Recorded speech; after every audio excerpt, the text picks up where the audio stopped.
안녕하세요. 반갑습니다. 닥터진의 병원 탈출 진행을 맡고 있는 의사 이진호입니다. 네, 안녕하세요. 물리치료사 박상구입니다. 예, 여러분들을 병원에서 탈출시켜드리기 위해서 오늘도 저희가 좋은 주제를 다뤄보겠습니다. 네. 오늘의 주제는 도수치료에도 기능학이 있다? 네. 라는 주제입니다. 저번 시간 말미에 그쵸? 이렇게 정리를 하고 끝났죠. 보통 도수치료라는 걸 어떻게 도수치료라는 걸 간단히 한번 정리를 한번 해봐 주세요. 도수치료 말 그대로 손수자를 이제 쓰는 이름인데 손을 도구로 이용하는 치료라고 생각을 하시면 돼요. 손으로 도구로 하려고 한다는 거는 사실 엄청 많은데? 엄청 많죠. 엄마가 애 배 아파서 살살 배 만져주는 것이 도수치료네 그러면? 사실은 그러니까 마사지잖아요. 방금 그 얘기하신 거는 마사지랑 도수치료 상당히 혼동하시는 분들이 많은데 그 사람이 왜 아픈지를 찾아낸 다음에 그 아픈 걸 해결하기 위해서 마사지를 실시를 하면 그건 도수치료고요.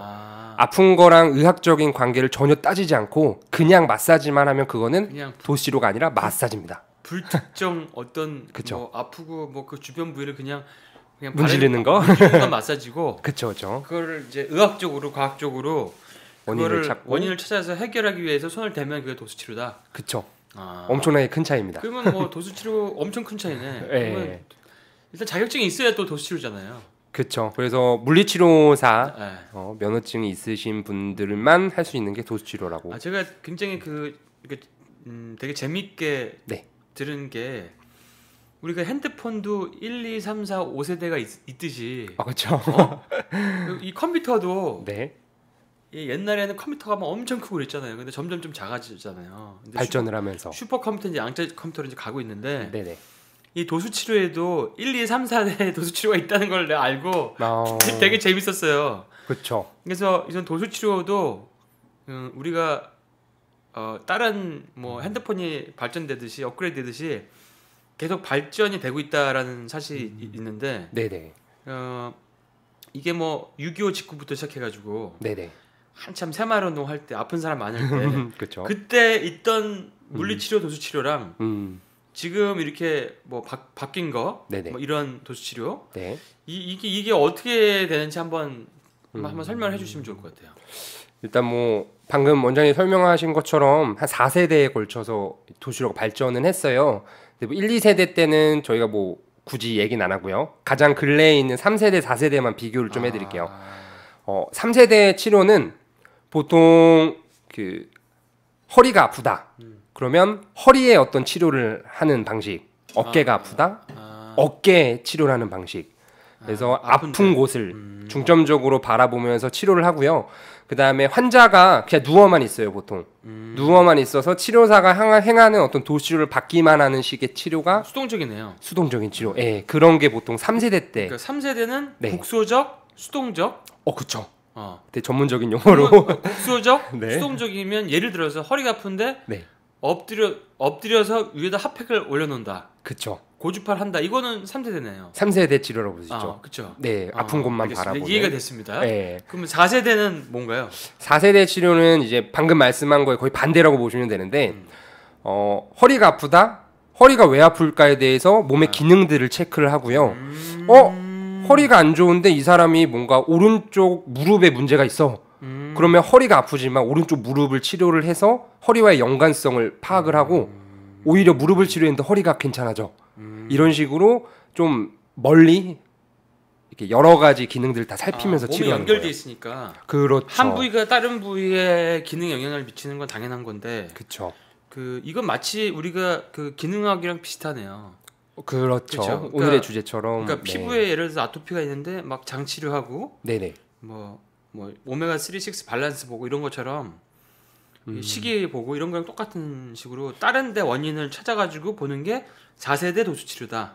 그리고 만약에 3세대였으면 피부 그랬으면 그냥 피부를 치료했겠죠. 그렇죠. 그러니까 스테로이드제랑 뭐 항히스타민제 주는 건데 4세대는 그게 아니잖아요. 그렇죠. 완치는 안 되기 때문에. 그렇죠. 원래 3세대 4세대로 넘어간 이유가 우리가 전통학을 하다 기능학 치료를 하는 게 치료가 끝나지가 않으니까. 재발을 하고 끝나지가 않으니까 우연히 끝나는 경우도 있지만 안 끝나면 계속 그 약에 대해서 노출이 되고 그 치료를 끊임없이 하니까 치료하는 병원은 좋은데 네네. 환자는 안 좋으니까 사실 우리가 그래서 병원 탈출이라는 이름으로 하고 있는 거 아닙니까? 그죠. 저는 이제 비상구 역할을 비상구죠. 하는. 네. 병원 탈출의 비상구니까 완전히 뭐 첫 번째로 이제 불나면 빠져나가시면 되겠는데 불나신 분들은 비상구를 찾으세요. 찾으시면 됩니다. 네. 그래서 그러면 이런 그 4세대 도수 치료가 네.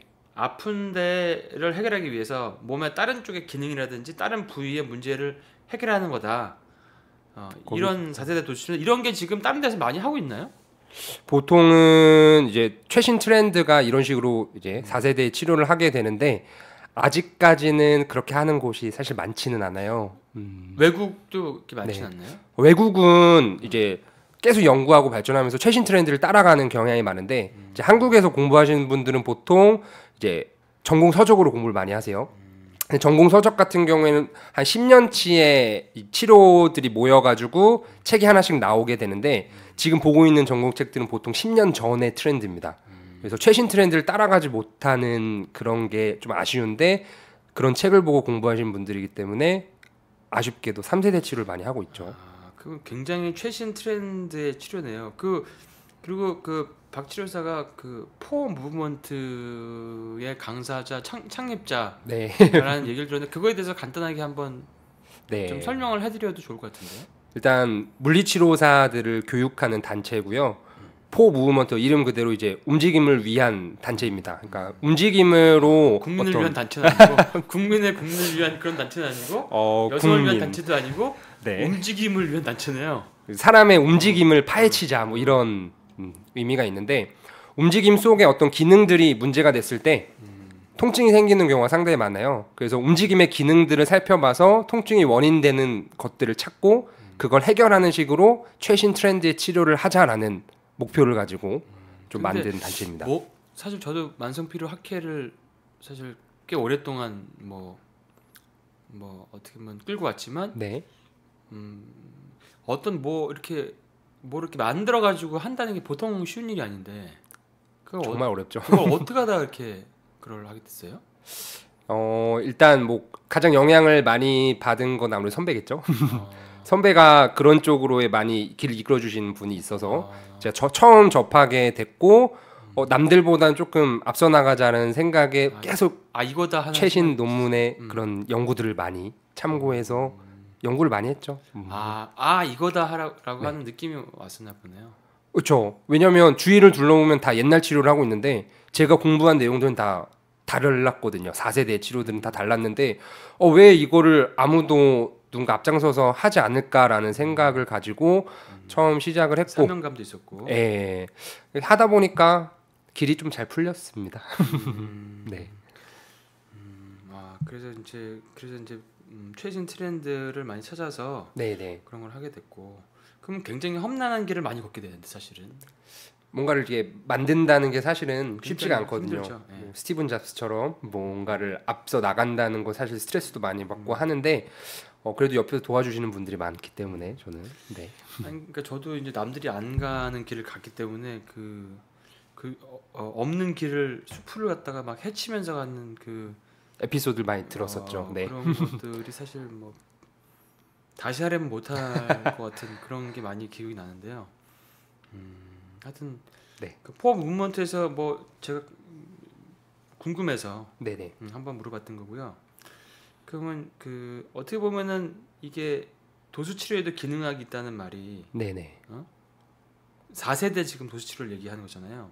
그렇죠. 최신 트렌드 치료가 기능학과 상당히 유사하다 뭐 이렇게 표현을 하고 싶은 거죠. 그러면은 도수 치료의 기능학이 4세대 도수 치료다 이렇게 얘기할 수 있는 건가요? 그럼?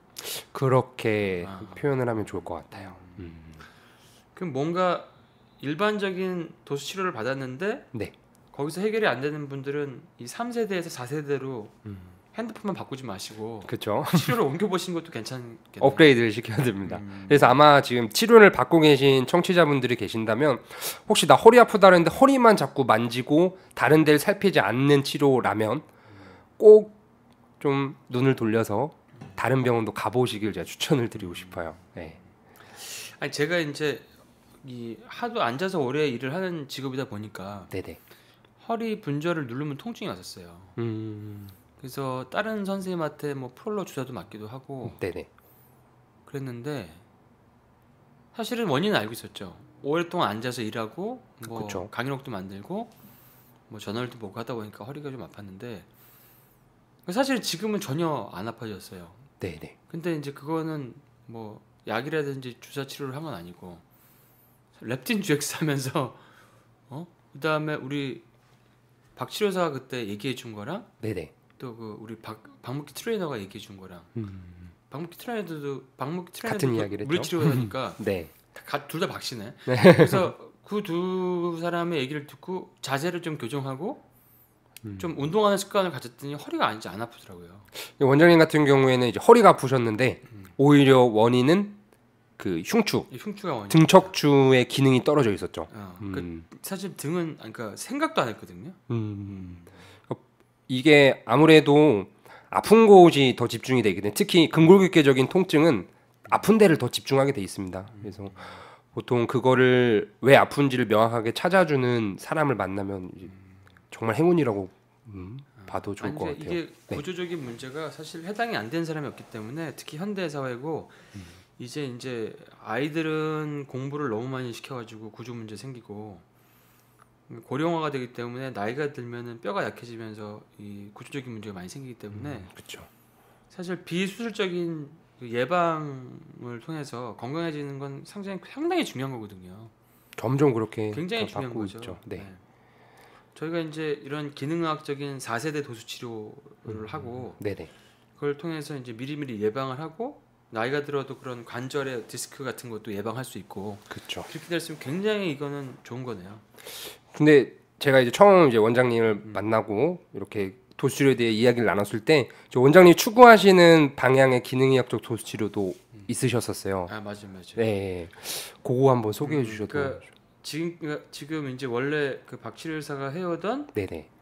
도수치료의 4세대 도수치료는 움직임과 다른 쪽과 연관된 국소 부위가 아닌 다른 쪽 원인 치료도 같이 하는 거고. 네네. 그러니까 제가 생각한 기능학적 도수치료는 어차피 몸에서 나가는 모든 장기를 지배하는 신경과 혈류가 척수에서 나가니까 척추 안에 있는 척수에서. 네네. 그래서 그 척추가 삐뚤어지거나 뭐 기울거나 한쪽으로 그쪽에 뭔가 신경이 압박되거나 그러면은 예를 들어서 위로 가는 신경이 압박되면은 소화가 잘 안 되는 거고. 그렇죠. 당연하겠네요. 네, 그렇죠. 그다음에 뭐 눈으로 가는 신경이 눌려 있으면 눈이 침침한 거고. 그다음에 이런 그 하체 쪽으로 가는 신경 눌려 있으면 남자들은 발기가 안 되고, 아이고. 뭐 그다음에 이 다리가 순환이 안 되고 이런 게 오거든요. 네네. 근데 그거를 이 등에는 눌리는 신경만 해결해주면 좋아질 문제를 다른 약을 쓰는 경우가 사실 상당히 많이 있어요. 네네네. 그래서 그거를 연관시켜서 보려다 하다 보니까 모든 분들의 이 척추 상태가 궁금해진 거가 된 거고. 그래서 사실은 제가 웬만하면 처음에 오시는 분들은 다 찍거든요. 그렇죠. 홀스파인을 그냥 오시면 다 찍어요. 찍고 그다음에 그런 어느 정도 체력이 좀 받쳐지고 몸에 뭐 염증만 해결되면 그런 구조적인 치료를 통해서 그 장기 치료를 같이 들어가면 그냥 뉴트리션 치료하는 것보다는 훨씬 더 효과를 많이 보더라고요. 사실은 엑스레이도 전신 찍는 데는 거의 없거든요. 그래서 여기에 그 비싼 기계가 있다는 것만으로 제가 병원에 취직하고 싶다는 생각이 그때. 그러니까 그때 처음에 그 아득하게 기억이 나는데 네네. 조심스럽게 여기 엑스레이 혹시 찍으시나요? 이렇게 물어보는 생각이 났어요. 우리는 맞아요. 모든 환자를 풀스파일 찍는다는데 갑자기 눈이 반짝하던데요? 맞아요. 전신 엑스레이를 찍으신다 그래서 놀랬죠. 거의 그런 곳이 없고 기계가 비싸기 때문에 투자를 보통 안 하시는 경우가 많이. 그게 비싼 거구나 저게. 네. 어제 모르시고. 기억이 잘 안 나. 기억이 안 나고 그냥 당연히 있어야 된다고 생각하니까 그냥 세팅을 한 것 같은데. 네네. 그러면 뭐 사실 잘 만났네요 우리가. 그렇죠. 운명이죠.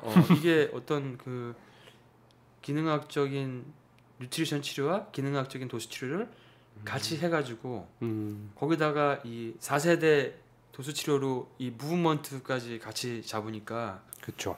그러면 거기다가 또 이제 장기에 안 좋은 게 구조랑 연관된 것까지 치료가 되니까 그쵸. 사실은 이게 서로 그런 생각이 있기 때문에 이렇게 어느 순간에 만나게 되지 않았나 싶은 그런 생각도 드는데요.